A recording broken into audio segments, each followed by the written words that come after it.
Hey, Sina, how you doing? Hey, I'm doing well. Well, thank you for coming on the show. Before we get started, why don't I introduce us? I am Connor Eccles, of course, the managing editor of NonZero and the host of this show, which is NonZero World, the weekend edition of the NonZero podcast. You, of course, are Sina Toossi. You are a senior non-resident fellow at the Center for International Policy and a longtime expert and advocate in issues related to the Iran nuclear file, Iran nuclear deal. Of course, that's very much in the news this week, and is of course why you're here to talk to me today. As we know, we're going to have the potential first round of negotiations between the U.S. and Iran, maybe direct, maybe indirect, unclear, but that's going to be in Oman starting on Saturday. And all of this, of course, comes amid a pretty drastic kind of escalation in the past few months in the U.S.-Iran relationship that some people fear could turn into war. So there's a lot to talk about. I want to get your take on that. I want to get your take on especially kind of trying to get a sense of Iran's perspective coming into these talks, and maybe even the Trump administration's perspective, because I'm not sure that's as clear as it could be. But to start, could you just kind of give a sense of what you would hope to see out of Saturday's talks, like what a good outcome to set the ground would look like? Yeah, sure. First of all, it's a pleasure to be on. Thank you so much for having me. These talks are, really come at a critical juncture in the U.S.-Iran relationship. We can get into some of the context, in a bit, but I think when it comes to tomorrow and my kind of barometer for success, we've seen that both sides are going into these talks kind of with a disagreement on even the format of the talks. So the Iranians are insisting that these will be indirect negotiations mediated by Oman. And the US, including Donald Trump on Monday with his meeting with Netanyahu, said that these are going to be direct talks. So we'll see how that plays out. I think, it could be a chance that if they meet, initially indirect tomorrow morning, and usually these things, I mean, there's different formats even for indirect talks. It could be like they're each in different rooms. They each talk to the Omani intermediary. The Omani intermediary delivers the messages between the two sides. I mean, it is a much slower process. But if things go well, and I think largely the Iranian position in terms of shifting towards direct talks hinges on if they sense that the U.S. is seeking like a more practical deal, is not having maximalist demands, that I think there may be a chance tomorrow, if by the end of the day or by the end of this round of negotiations in Oman, we'll see how long that goes. If it's just for tomorrow or for even stretches beyond that, maybe a chance for direct, some kind of photo op. I think, in terms of gauging its success, if we do have a photo op of like Witkoff shaking hands with Iran's foreign minister Adolfji, to me, that'll indicate that there's actually been some serious progress and that the Iranians feel comfortable doing that. But I'm not holding out hope. It might just be that this talk just ends in indirect talks. And if they agree to meet again, that'll also be a good sign. If things really go downhill and both sides come out of this with, you know, with harsh rhetoric and we go back to threats and escalation, I think things can actually go downhill pretty fast. Yeah, I'm curious. So this all started, of course, a couple weeks ago when Trump sent through intermediaries a letter to the supreme leader of Iran, Khamenei, about kind of offering an opportunity for talks. And then there's new reporting from the New York Times this morning that advisors around the supreme leader advised him to go in this direction. But one interesting thing about that initial letter is that it put a 2-month clock on all of this. What's your sense of whether a deal could even be possible within 2 months? Obviously, these are sort of technical issues. I'm curious if that might look like not a poison pill, but certainly an obstacle to get over for the Iranians. It depends what kind of deal Trump seeks. I mean, we see that, the US and Iran, decades long dispute is not just over the nuclear issue. There's also differences, obviously, in the region over Israel. over Iran's kind of various other military capabilities, including its ballistic missile program. So if Trump is really seeking, as some of his advisors have said, but as he notably has not said, if that this idea of Iran giving up its regional influence, kind of ending support for all of its kind of allies and the Houthis, Hezbollah, various militias in Iraq, disarming itself of its ballistic missile capabilities. If those are the goals, I think that's an untenable kind of negotiating demand. That's not going to get anywhere. But certainly in a 2-month time frame, you're not going to get anywhere in any kind of broad stated goals. But I think if it comes to just the nuclear issue, which Iran is willing to negotiate on, according to Iranian officials, more can be done in 2 months in that time frame. But even that, even in terms of getting a big nuclear deal similar to the deal negotiated under Obama, that took 2 years of negotiations. So I think what is achievable in the next 2 months is some kind of interim or temporary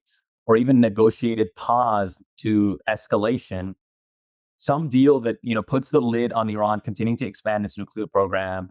Perhaps Iran agrees to more additional IAEA inspectors, international inspectors, to verify that its nuclear program is not advancing, is not heading towards weaponization. In exchange for some limited U.S. sanctions relief. That could be a kind of temporary interim deal that builds goodwill and then lays the groundwork for beyond a 2-month time frame to negotiate a bigger deal. Right. And on the nuclear deal itself, obviously a lot of things have changed. There's the strategic context that's changed a great deal in the Middle East, as much in just the past 5 months as it has since the first Trump presidency, right? In many ways, things are different, but there's also the fact that Iran, as a means of putting pressure on the U.S. and on other countries, has fairly dramatically expanded its program of enrichment to enrich much more like nuclear fuel to high levels. To what extent are those things reversible? Like, can they walk that back in these talks? Yeah, so this is a key question right now. Many people, like many hawkish forces in Washington, D.C., argue that Iran is weaker than ever. It's more vulnerable than ever in light of the past 1.5 years of Israel's war in Gaza against Hezbollah and Hamas, the Houthis getting struck. The idea is that, Iran's regional allies have suffered setbacks. Iran is vulnerable and it's weaker. But I mean, this narrative I find problematic on many fronts, but on the specific issue of nuclear that you're raising, if we look at the size of Iran's nuclear program today, which is, the main part of its leverage vis-a-vis any negotiations with the U.S., it's a big bargaining chip. That bargaining chip is more strong and big as it's ever been. It's much bigger than it was even leading up to the Obama negotiations. So whatever leverage Iran had then in terms of its nuclear program, it's actually much larger now. And this is due to the fact that, Iran abided by the terms of that nuclear deal under Obama.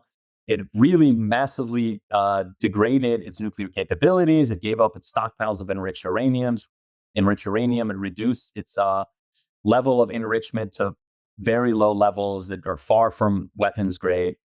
And then when Trump left the deal in 2018 and instituted this policy of maximum pressure to really collapse the Iranian economy, the Iranians counter-escalated in many ways, including on the nuclear program. So coming to the present day, Iran is now enriching at 60%, which is much closer to the 90% required for weapons-grade nuclear material and fissile material. It's using much more advanced centrifuges to enrich uranium. So these are the things that actually produce the highly enriched uranium. And Iran, for years, had much simpler and more primitive centrifuges that it had around 18,000, I think, leading up to the Obama deal. But now it has I forget the exact figure, but many thousands of very much more advanced centrifuges. Like magnitudes better, like over 10 times, I believe, faster centrifuges in terms of enriching uranium. So, their nuclear program is in a much more advanced position. And so what this means is that if they decided to weaponize their program, the amount of time they would need to quickly amass the amount of nuclear material, the amount of fissile material, the amount of weapons-grade uranium needed for a bomb is estimated by most, expert accounts and kind of nuclear experts to be in the weeks.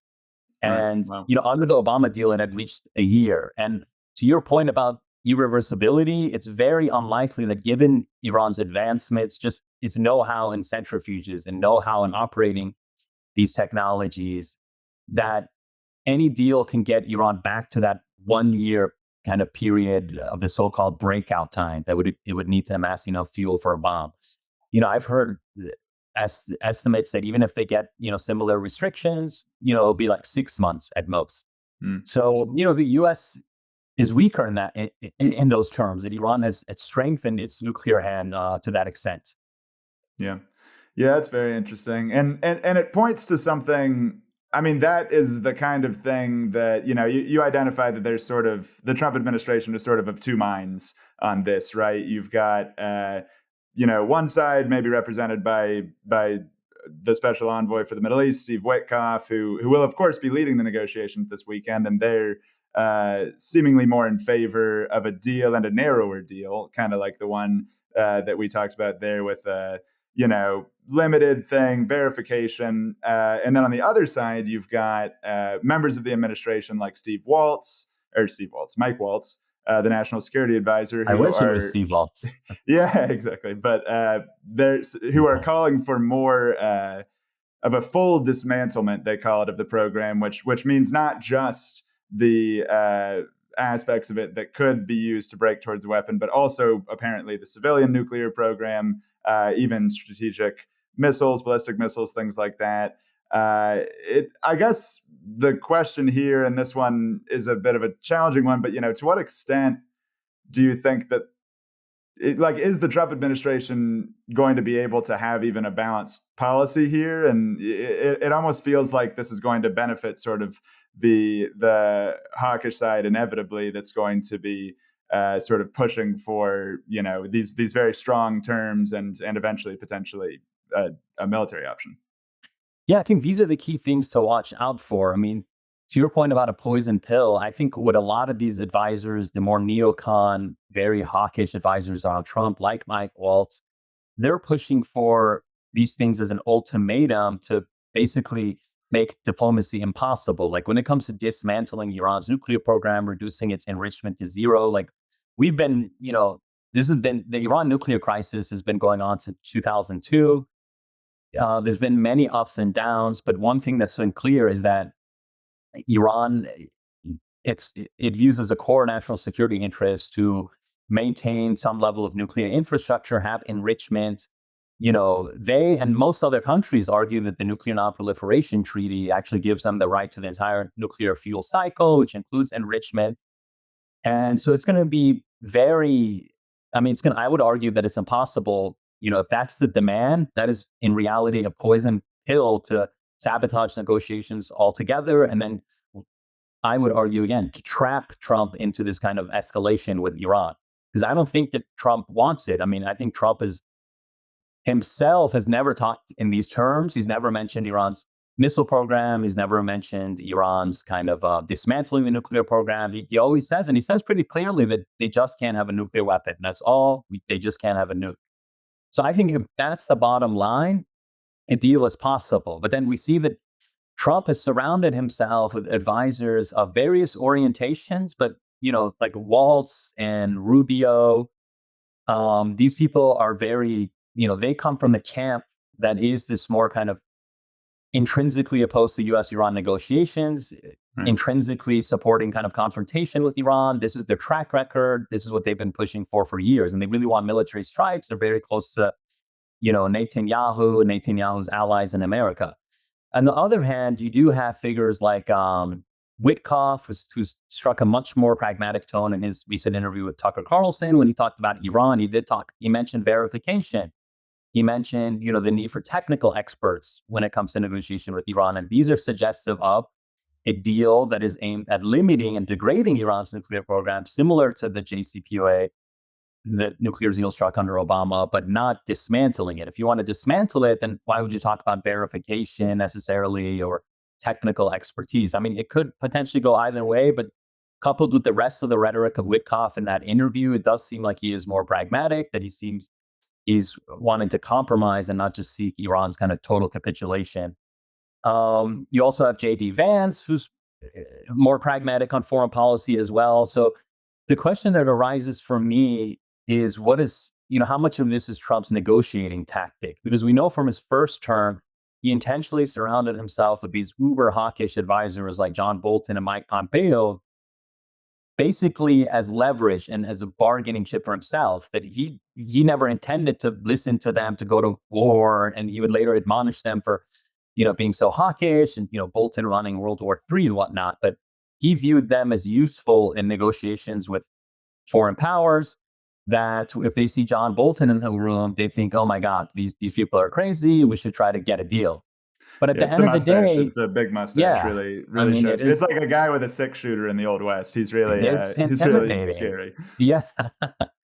But, so it remains to be seen how much of a similar tactic is being played now, that he is, again, I mean, I think, the difference is that his current crop of advisors, the Waltzes and the Rubios, these kind of new hawks and his, that are surrounding him, they are much more subservient, it seems like, that they are not as independently minded, or that they're going to be able to like sabotage Trump's kind of diplomatic aims, if he has diplomatic aims with Iran. Like we saw like John Bolton wrote very clearly in his memoir how nervous he was about Trump's desire for a deal with Iran. They viewed maximum pressure not as a means to a deal, which is what Trump said he wanted, but as a means to like regime change and confrontation with Iran and escalation with Iran.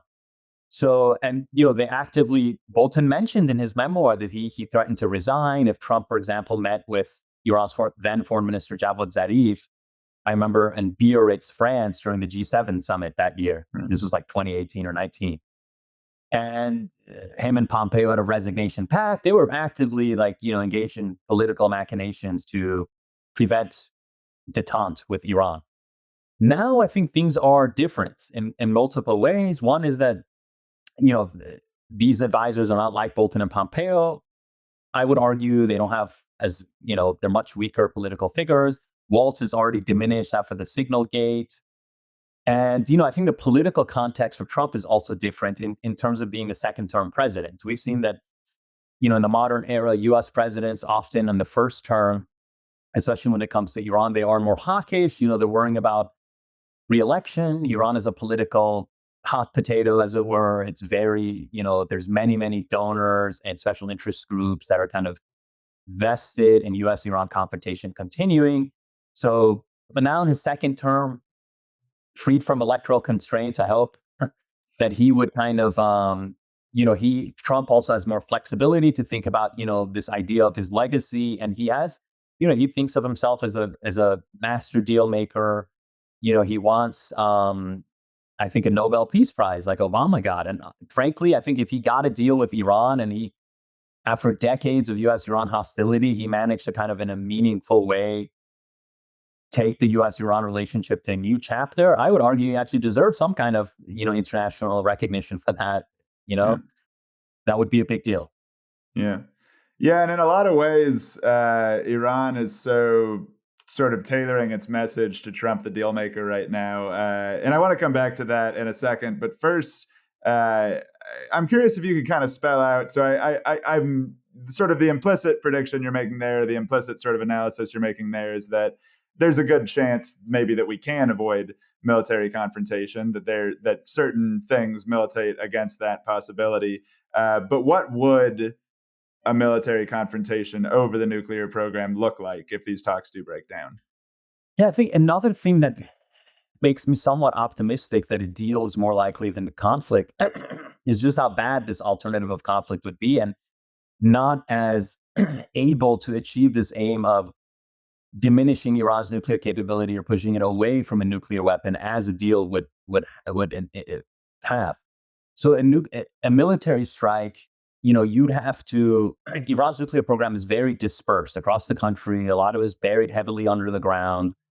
They have, it's comprised of thousands of scientists, a lot of nuclear material. So basically, for a nuclear strike to be successful, you'd have to know exactly where everything is. And, a lot of this stuff, especially if things are heading in the military direction, they could be moved around. They could be, taken on, Iran can make moves to make its program more covert. So you basically have to know where everything is, hit it based with a very high, if not, 100% success rate, and hit it in such a way that it can reconstitute it quickly. But I think in reality, what a military strike will certainly do and give Iran international justification to do, even in terms of, Russia and China that have been opposed to Iran building the bomb. I mean, I think in the context of Iran coming under attack, Iran is going to have much more leeway within at least a big part of the international community to dash for the bomb.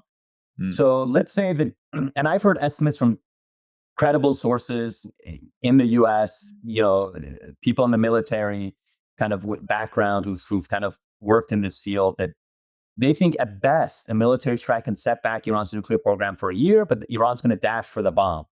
And this is assuming, that the US can launch a major operation. But I mean, there's many limitations to this. So one is that Iran's own retaliatory capabilities, and this isn't going to be like a walk in the park. They go surgical strike. It takes a day. They knock out everything. Iran is not like Iraq in 2003, and it has its significant military capabilities and proven military capabilities. I would argue that, especially in terms of the ballistic missile and drone capabilities that we saw in the past year, they launched twice kind of significant missile and drone attacks on Israel that we can get into the details about that later, but they did objectively circumvent the kind of multi-layered air and missile defense systems of America and Israel and strike targets in Israel. And those are those are both limited kind of pre-signaled attacks. Okay. In the case of all-out war, it's going to be much more. So, they also have a capability, I would argue, to overwhelm US and Israeli defenses in the region and cause significant harm to US bases, Israeli infrastructure, and whatnot. So, and then this opens the point of how's the US going to launch these attacks? So the US has military bases in the region, including Qatar, Bahrain, forces elsewhere in Iraq. And these countries do not want to be caught in the crossfire of a war with Iran. They are actually all have decisively, I would argue, moved to this kind of policy of rapprochement and détente with Iran, which is unlike Trump's first term when the Saudis and Emiratis were way more hawkish on Iran. So the US wanted to use these bases. They're saying it can't. And because Iran has said it would retaliate against them and their critical infrastructure, which is very vulnerable. I mean, when you think about the UAE, Saudi Arabia, that these are countries that rely on foreign investment. They rely on, in terms of Saudi Arabia, it's oil exports. And, we saw in 2019 that, Saudi Aramco was targeted, that UAE oil facilities and tankers in the UAE were targeted. And there was a certain degree of capital flight that in the event of a total war, that these countries rely on foreign capital and they need stability. I think that's one major reason that Mohammed bin Salman has pivoted the détente with Iran, is that he's come to recognize that he needs stability for Saudi Arabia's development and growth. So if the US can't use these military bases for sustained bombardment of Iran that would be necessary to take out its nuclear program with B-2 bombers and these much more advanced aircraft, it would basically need to rely on Diego Garcia, which is, I think, 3,000 or 4,000 miles away in the Indian Ocean, the US military base there, and then these aircraft carriers in the Gulf, in the region. And that's going to be very limiting in terms of having a sustained military campaign. And the aircraft carriers will be, at that point, major targets and vulnerable to Iranian, asymmetric warfare, everything from mines to drones to speedboats to cruise missiles launched off various, a kind of a tanker or something that is unexpected, and of course Iran's kind of mainland ballistic missile program. So I think that the military options are actually very limited, very highly likely to be counterproductive in terms of pushing Iran to actually build the bomb. So it could actually be the ideal situation for many hardliners in Iran who are also against negotiations, who think that Iran should move towards the bomb and Trump is not to be trusted and Iran should not make a deal with America, that this will create a pretext, some kind of short conflict they would probably seek, but some kind of conflict nonetheless, that would then give Iran the pretext to build the nuclear bomb. So, the alternative of getting a deal that verifiably gets Iran itself to degrade its nuclear capabilities, that is verified by international inspectors, that could be long lasting, and that can potentially foster more cooperation between the two sides over the medium and long term. That is much more preferable and realistic, I would argue. Yeah. Yeah. And I might add, too, that, there's an interesting tension between the fact that the Trump administration, of course, has made it a significant goal to reopen shipping in the Red Sea, which has been interrupted by all these Houthi strikes over the past couple of years. Of course, the Houthis say they stop that if the Gaza war ends, but setting that aside, the Trump administration has gone on a campaign there. But you can only imagine the interruption to the global economy if we see an interruption in shipping in the Persian Gulf, right, on the other side. And it feels like that would be, sort of how you laid out there, almost inevitable that there would be a certain degree of interruption there. So that's just really striking. Do you have any thoughts on that, or? Yeah, I think when it comes to actually, in terms of the non-feasibility of the military solution, I think that lesson is to be learned from these campaigns against Hezbollah, against Hamas, and against the Houthis. So Hezbollah, we saw that, yes, they took major blows, but right up to the ceasefire in November, they were launching as many missiles, as many drones into Israel as they were at the beginning when things really hit, blew up with Right. Israel a few months earlier. And there was missiles hitting Tel Aviv just a couple days before, and this Hamas is still not gone. They're still launching, some level of missiles, and that's a place that's been annihilated, and then the Houthis are, much more entrenched even and continuing to attack US ships, disrupt shipping. I mean, they're nowhere close to being defeated. So to me, when, especially when these countries are much smaller, and when it comes to Lebanon and Gaza, these tiny areas right next to Israel and all of its capabilities, and they couldn't even decisively destroy their capabilities, like Hezbollah's capabilities, that what does that say about the ability to decisively destroy Iran's nuclear program or military capabilities? I mean, I Right. think it's far fetched and fantastical, really. And the hawks who are trying to make it seem that Iran is so weak, it's so vulnerable, do it, it'll be easy. They're misleading people. They're misleading the American public, and they're misleading Donald Trump. I think, Israel and them have wanted the US to pay the cost for taking care of what is largely their problem, I would argue, in terms of wanting to take out this regional power, Iran, and this rival and its nuclear program. But it wants the US to pay the cost for that. And they have an incentive in selling it as a low cost, when in reality, it's a very high cost that Americans will have to bear that burden. And that is something that I think more people need to understand. Right. Yeah, it's pretty stark. Maybe one thing that could help us find a way through this is to better understand the perspective of the Iranians in this deal, and hopefully, maybe any Trump administration people listening, please focus in this section. But I'm curious to get your take on, to what you mentioned that some hardliners might want war. To what extent is the kind of political elite in Iran committed to the idea of talks at this point? Yeah, so we saw that Iran has undergone some significant political shifts in the past several years. I mean, we first saw that you had this kind of reformist moderate camp in Tehran that in the Obama years, people like the former president Rouhani, the former foreign minister Javad Zarif, that they um, pushed negotiations with the US and the West, and domestically they advocated for reducing tensions, as diplomacy and detente with the West as a means to improve Iran's economy and improve its development prospects.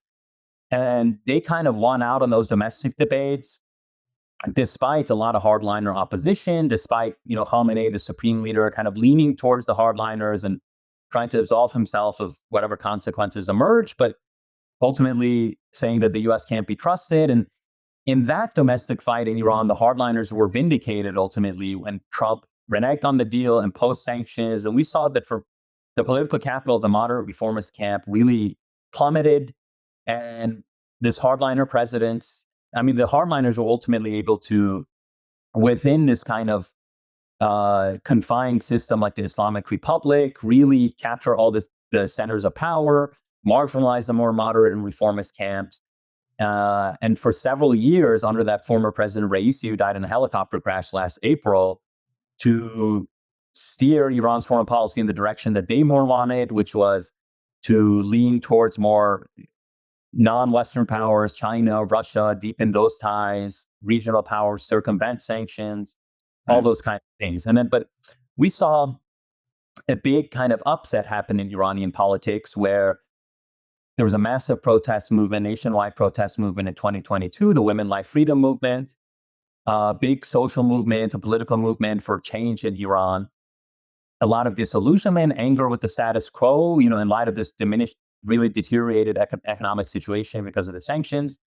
And out of that, surprisingly, the reformists made a comeback in elections of the snap elections that were held last summer, where, again, in the confined system of the Islamic Republic, a very limited political spectrum of who's allowed to run, there was this one reformist figure, Masoud Pezeshkian, who was allowed to run, who won on a platform of seeking diplomacy, seeking a deal with the West, seeking degrading and reducing Iran's tensions in its foreign policy, improving relations. And he ran against one of Iran's biggest hardliners, Saeed Jalili, who has come from that camp that has leaned towards confronting the West, not trying to negotiate the removal of sanctions, but trying to neutralize their effect. And, this is a context where the Iranian people have really borne the brunt of so much pressure for the past several decades. That many people, when they see these regional fights and these wars, that they don't want that to come to Iran. That, in light of, these missile back and forths with Israel in the past year, many people were much more afraid of a war breaking out. So, you saw Pezeshkian win. So he came in with this political capital to negotiate a deal. And he made that clear ever since he was inaugurated last August and the UNGA last September. Once Trump won, he gave a lot of overtures. He came on ABC, I think it was NBC News in like January, and it said that, we don't want to assassinate Trump because of Soleimani's assassination. We want to negotiate and whatnot. And then you saw, I think they were testing the waters as well. And then you saw that Trump in February imposed new sanctions on Iran. He reimposed the maximum pressure, this time through a presidential memorandum and not through an executive order. But nevertheless, the sanctions were reimposed. He talked. Is there a key distinction there between memorandum and order from a practical point of view? So my understanding is that the memorandum, and I'm not an expert on this, but it's kind of less binding on the specific agencies, or the agencies have the onus kind of goes on the agencies themselves to impose the sanctions, and it's not necessarily like as top down. But I'm not an expert on that. But I think it wasn't. And Trump, even when he signed it, he said that I hope I don't have to use this. That I think it gives Trump some kind of more flexibility in terms of what is imposed and what is not. But I'm not entirely sure exactly what that difference is. But you saw that then Trump imposed these new sanctions, which have been imposed, that many of these sanctions have been imposed. There have been reports that amid the bureaucratic craziness that's going on in Washington, maximum pressure is not really being pursued. This might also have something to do with it being a memorandum, but I have heard credible reports to that end. But regardless, on paper, new sanctions have been imposed. They've even been imposed this week ahead of these negotiations more. Even today, I think there were more sanctions. And you also have this accompanied by major threats by Iran. Again, so whether this is Trump's bellicose negotiating style, or he's bluffing, or he's actually seeking, he really means like this is a credible threat.